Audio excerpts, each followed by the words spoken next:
Hi friends, welcome to పెండమ్స్ kitchen. ఈరోజు వీడియోలో పర్ఫెక్ట్ కొలతలతోటి రాగి ఇడ్లీని హెల్దీగా అలాగే టేస్టీగా ఎలా ప్రిపేర్ చేసుకోవచ్చో చూపించబోతున్నాను. ఇక నేను చూపించబోయే కొలతలతోటి నేను చెప్పే చిన్న చిన్న టిప్స్ పాటిస్తూ రాగి ఇడ్లీ ప్రిపేర్ చేసుకున్నారనుకోండి, చాలా సాఫ్ట్గా చాలా టేస్టీగా వస్తాయి. తప్పకుండా ట్రై చేయండి. సో ఇక ఏమాత్రం ఆలస్యం చేయకుండా పర్ఫెక్ట్ కొలతలతోటి రాగి ఇడ్లీని ఎలా ప్రిపేర్ చేసుకోవాలో వీడియోలోకి వెళ్ళి చూసేయండి. ఈ రాగి ఇడ్లీని ప్రిపేర్ చేసుకోవడం కోసం ఇలా ఒక గిన్నెని తీసుకొని ఇందులోకి 1.5 కప్పుల రాగుల్ని వేసుకోండి. నేను ఇక్కడ మెజరింగ్ కప్పుతో రాగుల్ని కొలుచుకొని తీసుకున్నాను. మీరు వీటన్నిటిని కూడా కొలుచుకోవడానికి ఒక గిన్నెని కానీ గ్లాసుని కానీ సెట్ చేసుకోండి. అప్పుడే మీకు ఇడ్లీ పర్ఫెక్ట్గా వస్తాయి అన్నమాట. నెక్స్ట్ ఇందులోకి అదే కప్పుతోటి 3/4 కప్పు ఇడ్లీ బియ్యాన్ని వేసుకోండి. మీ దగ్గర ఇడ్లీ బియ్యం లేకపోతే మీరు బ్రౌన్ రైస్ అయినా లేదంటే రెగ్యులర్గా యూస్ చేసుకునే ఏ బియ్యం అయినా సరే వేసుకోవచ్చు. నెక్స్ట్ అలానే ఇదే కప్పుతోటి 1/2 కప్పు మినపగుళ్ళని వేసుకోండి. మీరు కావాలంటే బద్ద మినపప్పు కూడా వేసుకోవచ్చు. తర్వాత 1 టీ స్పూన్ మెంతులను కూడా వేసుకొని వీటన్నింటిని కూడా శుభ్రంగా 4-5 సార్లు కడగాలి. రాగుల్లో మనకి ధూళి ఎక్కువగా ఉంటుందన్నమాట. అందుకని కొంచెం ఎక్కువ సార్లే ఈ రాగుల్ని శుభ్రంగా కడగండి. సో 4-5 సార్లు శుభ్రంగా కడిగిన తర్వాత ఆ నీళ్ళన్నీ కూడా తీసేసి మళ్ళీ తిరిగి నీళ్ళను పోసుకొని వీటన్నింటిని కూడా ఖచ్చితంగా 6 గంటల సేపు నానబెట్టుకోవాలి. ఇవి నానిన తర్వాత ఇందులోకి మరొక 1/2 కప్పు ఇంకొక ఇంగ్రీడియంట్ వేసుకోవాలన్నమాట. ఇప్పుడే వేసుకోకూడదు.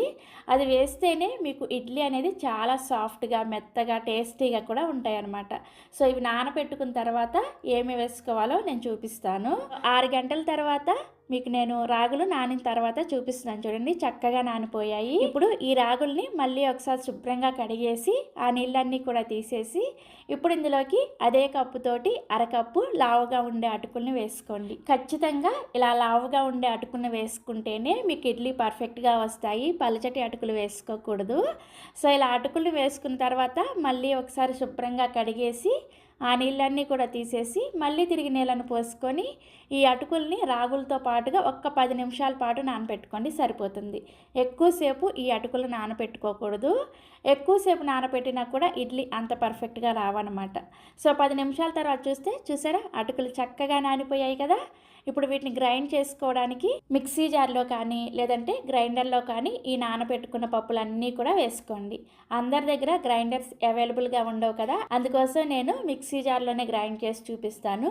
మీ దగ్గర ఒకవేళ గ్రైండర్ ఉంటే గ్రైండర్లో కూడా గ్రైండ్ చేసుకోవచ్చు. సో వీటిని గ్రైండ్ చేసుకోవడానికి అవసరమైన నీళ్ళని కొద్దిగా వేసుకుంటూ పిండిని బాగా మెత్తగా పేస్ట్ లాగా గ్రైండ్ చేసుకోండి. ఇక నేను మీకు గ్రైండ్ చేశాక చూపిస్తున్నాను. చూసారా, పిండి ఎక్కడా కూడా బరక లేకుండా ఇలా బాగా మెత్తగా గ్రైండ్ చేసుకోవాలి. ఇలా గ్రైండ్ చేసుకున్న ఈ పిండిని ఒక గిన్నెలోకి వేసుకోండి. ఇదే విధంగా మిగిలిన పప్పులు రాగులను కూడా గ్రైండ్ చేసేసుకొని ఇదే గిన్నెలోకి వేసుకొని ఇందులోకి రుచికి సరిపడా ఉప్పును కూడా ఇప్పుడే వేసేసుకొని ఈ పిండిని కనీసం 2 నిమిషాల పాటు మీ చేత్తోనే బాగా కలుపుకోండి. ఇలా కలుపుకోవడం వల్ల పిండిలో చక్కగా గాలి ఏర్పడి పిండి చక్కగా ఫర్మెంట్ అవుతుంది అనమాట. సో ఒక 2 నిమిషాల పాటు పిండిని ఇలా కలుపుకున్న తర్వాత దీని మీద మూత పెట్టేసి ఈ పిండిని ఖచ్చితంగా రూమ్ టెంపరేచర్లోనే ఒక 8 గంటల సేపు ఫర్మెంట్ చేసుకోవాలి. పిండిని గ్రైండ్ చేసిన వెంటనే ఫ్రిడ్జ్లో పెట్టకూడదు. మనం రూమ్ టెంపరేచర్లో పెడితేనే పిండి చక్కగా పులుస్తుంది అనమాట.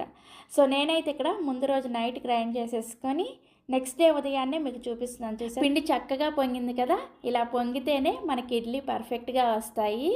ఇలా పొంగిన పిండిని ఒకసారి కలుపుకొని ఒకసారి సాల్ట్ని చెక్ చేసుకోండి. మనం పిండిని ఫర్మెంట్ చేసుకునే ముందే సాల్ట్ని వేసుకున్నాం కదా, సాల్ట్ ఒకవేళ సరిపోకపోతే కొద్దిగా సాల్ట్ని వేసుకొని కలుపుకోవాలి. పిండి చూసారా, మనం గ్రైండ్ చేసుకున్నప్పుడు చాలా లూజ్గా ఉంది కదా, ఫర్మెంట్ అయిన తర్వాత ఇలా చక్కగా పిండి సెట్ అయిపోతుంది అనమాట. పిండి కన్సిస్టెన్సీ ఈ విధంగా ఉండాలి.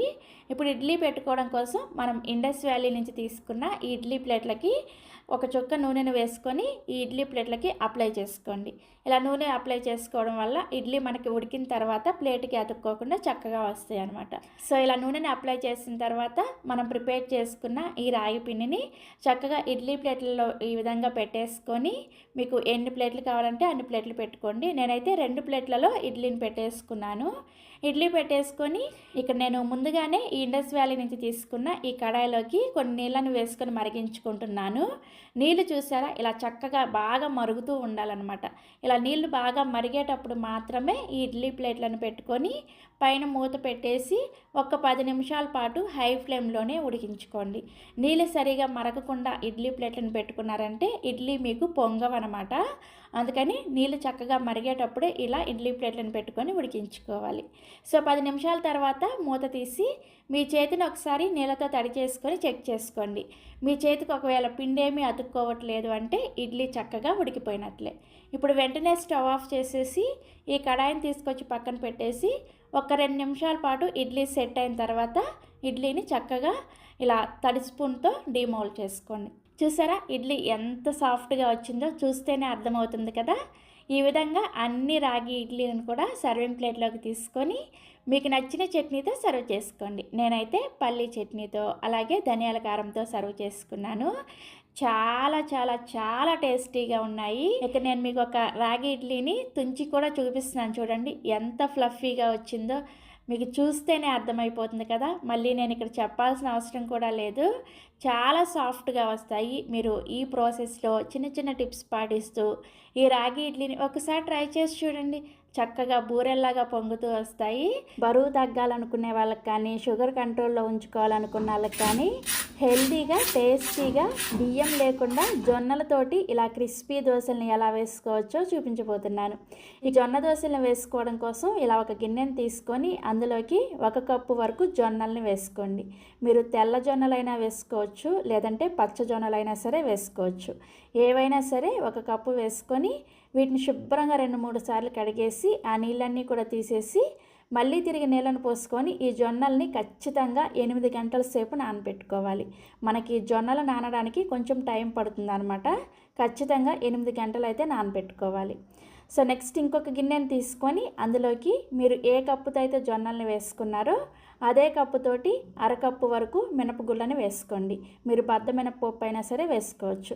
నెక్స్ట్ ఇందులోనే 1 టీ స్పూన్ దాకా మెంతులను కూడా వేసుకొని ఒక 2 ఎండుమిర్చిని వేసుకోండి. ఇలా ఎండుమిర్చిని వేసుకోవడం వలన మనకి దోశ అనేది చప్పగా లేకుండా చాలా టేస్టీగా వస్తుంది. ఎండుమిర్చిని కూడా వేసుకొని వీటిని కూడా ఒకసారి శుభ్రంగా కడిగేసి ఆ నీళ్ళన్నీ కూడా తీసేసి మళ్ళీ తిరిగి ఇందులో కూడా నీళ్ళని పోసుకొని ఈ మినపప్పును మాత్రం ఒక 6 గంటల సేపు నానబెట్టుకోండి. జొన్నలు నానబెట్టుకున్న 2 గంటలకి ఈ మినపప్పు నానబెట్టుకుంటే సరిపోతుంది అనమాట. లేదంటే జొన్నలు నానబెట్టుకున్నప్పుడైనా సరే నానబెట్టేసుకోవచ్చు. సో నేను ఇక్కడ ఒక 8 గంటల సేపు జొన్నలు నానబెట్టిన తర్వాత మీకు చూపిస్తున్నాను. చూసారా, మనకి జొన్న ఒకటి తీసుకొని ఇలా నొక్కి చూసామంటే ఈజీగా బ్రేక్ అవ్వాలన్నమాట. ఈ విధంగా జొన్నలు నానబెట్టుకోవాలి. జొన్నలు మనకి చక్కగా నానిపోయాయి. అదేవిధంగా మినపగుళ్ళు కూడా చూసారా చక్కగా నానిపోయాయి కదా. ఇప్పుడు ఒక మిక్సీ జార్ని తీసుకొని అందులోకి ఫస్ట్ మనం నానబెట్టుకున్న మినపగుళ్ళని వేసుకోండి. నెక్స్ట్ ఇందులోని మీరు ఏ కప్పుతో అయితే జొన్నల్ని మినపగుళ్ళని వేసుకున్నారో అదే కప్పుతోటి 1/2 కప్పు వరకు పల్చటి అటుకులను వేసుకోండి. మీ దగ్గర ఒకవేళ పల్చటి అటుకులు లేకపోతే లావుగా ఉండే మందపాటి అటుకులైనా వేసుకోవచ్చు. అయితే మందపాటి అటుకులు అయితే ఒక 1/2 గంట ముందు నీళ్ళలో నానబెట్టుకొని అప్పుడు వేసుకోండి, డైరెక్ట్గా వేసుకోకూడదు. పల్చటి అటుకులు అయితే ఈజీగా గ్రైండ్ అయిపోతాయి కాబట్టి నేను డైరెక్ట్గా వేసేసుకుంటున్నాను. మందంగా ఉండే అటుకులు వేసుకునే వాళ్ళు కొంచెం సేపు నానబెట్టుకొని వేసుకోండి. సో ఇలా మినపగుళ్ళు అటుకులను వేసుకొని తగినన్ని నీళ్లు పోసుకుంటూ ఈ పిండిని బాగా మెత్తగా గ్రైండ్ చేసుకోవాలి. ఇక నేను మీకు పిండిని గ్రైండ్ చేసిన తర్వాత చూపిస్తున్నాను. చూసారా, ఇలా బాగా మెత్తగా గ్రైండ్ చేసుకున్న ఈ మినప రుబ్బుని ఒక గిన్నెలోకి వేసుకోండి. నెక్స్ట్ ఇదే మిక్సీ జార్లోకి మనం 8 గంటల ముందు నానబెట్టుకున్న ఈ జొన్నలను వేసుకొని తగినన్ని నీళ్లు పోసుకుంటూ ఈ జొన్నలను మాత్రం కొంచెం లైట్గా బరకగా ఉండేటట్లుగా గ్రైండ్ చేసుకోండి. ఇలా కొంచెం బరకగా గ్రైండ్ చేసుకోవడం వలన మనకి దోశ మంచి క్రిస్పీగా వస్తుందన్నమాట. ఇక నేను మీకు గ్రైండ్ చేశాక చూపిస్తాను చూడండి. ఇలా కొంచెం మనం చేతితో పట్టుకొని చూస్తే రవ్వలాగా తగలనమాట. ఈ విధంగా గ్రైండ్ చేసుకున్న ఈ జొన్న పిండిని కూడా మనం ముందుగా గ్రైండ్ చేసుకున్న ఈ మినపరుబ్బులో వేసేసుకొని ఈ 2 పిండిలు కూడా బాగా కలిసేటట్లుగా స్పూన్తో కానీ చేత్తో కానీ బాగా కలిపేసుకోండి. ఇలా కలుపుకున్న తర్వాత ఈ పిండి మీద మూత పెట్టేసి ఈ పిండిని రూమ్ టెంపరేచర్లోనే ఒక 8 గంటల సేపు ఫర్మెంట్ చేసుకోవాలి. మీరు ఒకవేళ ఈ జొన్న దోశల్ని సమ్మర్లో ప్రిపేర్ చేస్తున్నట్లయితే నైట్ టైము లేట్గా గ్రైండ్ చేసుకొని పిండిని ఫర్మెంట్ చేసుకోండి. ఎందుకంటే జొన్న పిండి అనేది తొందరగా పులిసిపోతుంది అనమాట. అందుకని నైట్ లేట్గా గ్రైండ్ చేసుకున్నారంటే ఉదయానికి చక్కగా పిండి రెడీ అయిపోతుంది. అదే మీరు చలికాలంలో కానీ వర్షాకాలంలో కానీ జొన్న పిండిని ప్రిపేర్ చేసుకుంటుంటే ఈవినింగ్ టైంలో కూడా గ్రైండ్ చేసుకోవచ్చు. సో ఇక్కడ నేను ఒక 8 గంటల సేపు పిండి పులిసిన తర్వాత చూపిస్తున్నాను, చూసారా? పిండి మనకి ఇలా చక్కగా పైకి పొంగి చక్కగా పులిసిపోయి ఉంటుంది. ఇప్పుడు ఈ పిండిని ఒకసారి బాగా కలుపుకొని ఇందులోకి మీ రుచికి సరిపడా ఉప్పుని వేసుకోండి. అలాగే అవసరమైతే కొద్దిగా నీళ్ళని వేసుకొని పిండిని ఈ వీడియోలో చూపిస్తున్నాను, చూసారా? ఈ కన్సిస్టెన్సీలో పిండిని రెడీ చేసుకోండి. ఇలా రెడీ చేసుకుంటే దోశ మీకు క్రిస్పీగా వస్తుంది అనమాట. సో మనకి దోశల పిండి రెడీ అయిపోయింది. ఇప్పుడు దోశ వేసుకోవడం కోసం స్టవ్ మీద ఇలా దోశల పెనాన్ని పెట్టుకొని పెనాన్ని బాగా వేడి చేసుకోండి. పెనం బాగా వేడైన తర్వాత ఇలా కొద్దిగా నీళ్ళని చిలకరించుకొని టిష్యూ పేపర్తో కానీ కాటన్ క్లాత్తో కానీ క్లీన్ చేసేయండి. ఇలా చేయడం వల్ల పెనం చక్కగా క్లీన్ అయిపోయి మనం వేసే దోశ అనేది పెనానికి చక్కగా స్టిక్ అయిపోయి దోశ క్రిస్పీగా వస్తుంది అనమాట. సో ఇలా క్లీన్ చేసిన తర్వాత ఖచ్చితంగా మంటని లో ఫ్లేమ్లోకి పెట్టేసుకొని మనం ప్రిపేర్ చేసుకున్న పిండిని ఇలా ఒక గరిటె వరకు దోశల పెనం మీద మధ్యలో వేసుకొని ఈ విధంగా పల్చగా దోశని స్ప్రెడ్ చేసుకోండి. మీరు మంటని లో ఫ్లేమ్లో పెట్టుకొని స్ప్రెడ్ చేసుకుంటేనే మీకు దోశ పల్చగా స్ప్రెడ్ అవుతుంది అనమాట. సో దోశని వేసుకున్న వెంటనే మంటని మీడియం ఫ్లేమ్లోకి పెట్టుకొని దోశ పైన పిండి అంతా కూడా తడి ఆరిపోయేంత వరకు దోశని మీడియం ఫ్లేమ్లోనే కాల్చుకోండి. సో దోశ పైన ఇలా పిండి తడి అంతా కూడా ఆరిపోయిన తర్వాత దీని మీద 1 టీ స్పూన్ నుంచి 2 టీ స్పూన్ల దాకా నెయ్యిని కానీ నూనెని కానీ వేసుకోండి. నెయ్యి అయితే హెల్దీ అనమాట.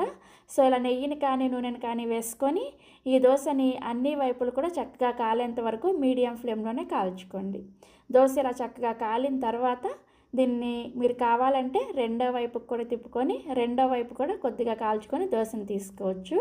లేదంటే ఇదే విధంగా కూడా దోశను తీసేసుకోవచ్చు. సో నేనైతే ఇలా రెండో వైపు కూడా దోశ కొంచెం కాల్చుకొని ఈ విధంగా ఫోల్డ్ చేసుకొని సర్వింగ్ ప్లేట్లోకి తీసుకున్నాను. ఇదే విధంగా మిగిలిన పిండితో కూడా దోశలను వేసుకోవడమే. ప్రతిసారి కూడా మీరు దోశ వేసుకునే ముందు ఇలా కొంచెం నీళ్ళని చిలకరించుకొని పెనాన్ని క్లీన్ చేసుకొని మంటను లో ఫ్లేమ్లో పెట్టుకొని దోశ వేసుకున్నారంటే ఫస్ట్ దోశ ఎలా అయితే వస్తుందో అన్ని దోశలు కూడా సేమ్ అదే విధంగా క్రిస్పీగా వస్తాయి అన్నమాట. ఇక్కడ నేను చూపించిన మెజర్మెంట్స్కి మీకు ఒక 20 దోశల వరకు అవుతాయి. దాన్ని బట్టి మీరు మెజర్మెంట్స్ని తగ్గించుకోవడం కానీ పెంచుకోవడం కానీ చేసుకోండి. అలాగే మీకు ఒకవేళ దోశల పిండి మిగిలితే నెక్స్ట్ డే కూడా చక్కగా ఈ పిండితో దోశలు వేసుకోవచ్చు. సో చక్కగా ఇలా కావాల్సిన దోశలు వేసేసుకొని మీకు నచ్చిన చట్నీతో సర్వ్ చేసుకోండి. నేనైతే ఇక్కడ తాలింపు ఏమీ లేకుండా హోటల్ వాళ్ళు చేసే గట్టి చట్నీతో సర్వ్ చేసుకున్నాను.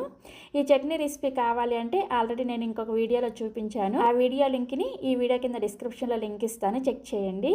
సో చక్కగా ఇలా దోశలన్నీ కూడా వేసేసుకొని ఈ కొబ్బరి చట్నీతో సర్వ్ చేసుకోండి. నిజంగా చాలా చాలా టేస్టీగా ఉంటాయి. దోశ చూసారా ఎంత క్రిస్పీగా ఉందో? జొన్నలతో వేసిన దోశలు అంటే ఎవరైనా నమ్ముతారా? నార్మల్ దోశ కన్నా కానీ టేస్టీగా ఉంటుంది. ఎండుమిర్చిని ఇలా మినపప్పుతో నానబెట్టుకొని దోశ వేసుకోవడం వలన చాలా టేస్టీగా వస్తుంది. తప్పకుండా ట్రై చేయండి. ఇక్కడ నేను మీకు ఒక దోశని చూపిస్తున్నాను, చూడండి ఎంత క్రిస్పీగా ఉందో. అన్ని దోశలు కూడా ఇదే విధంగా పర్ఫెక్ట్గా వస్తాయి. నేను చెప్పిన చిన్న చిన్న టిప్స్తో పక్కా కొలతలతోటి ట్రై చేయండి. ట్రై చేస్తారు కదా, ట్రై చేసిన తర్వాత మీకు ఎలా వచ్చాయో కూడా కింద కామెంట్ సెక్షన్లో నాతో షేర్ చేసుకోవడం అస్సలు మర్చిపోవద్దు. అలాగే మరిన్ని Emmy tasty and secret breakfast recipes కోసం పెండెమ్స్ కిచెన్ని సబ్స్క్రైబ్ చేసుకోండి. Thank you.